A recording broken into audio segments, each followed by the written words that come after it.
In this video, I'm showing you how you add captions to your videos you're trying to edit using the YouCut. So you open the editor like this, YouCut editor, and then to add a caption, all you are going to do is we slide here, slide and slide. You see the arrow on your screen, that's caption. After the enhance, just tap on that. This is a premium feature, so you have to be on the premium feature or you watch an ad for 1 minute to unlock that. And you need to change the language here to your preferred one. So let's say the language they're speaking in the video is English, so you want to change it to you want the caption should be in maybe Espanol, right? Good.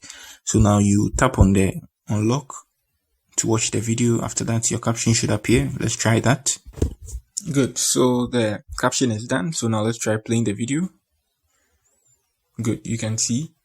Yeah. So that's it on how you add captions on videos using the YouCut. Simple and easy. If you are new here, just give me a like and subscribe to my channel. Peace.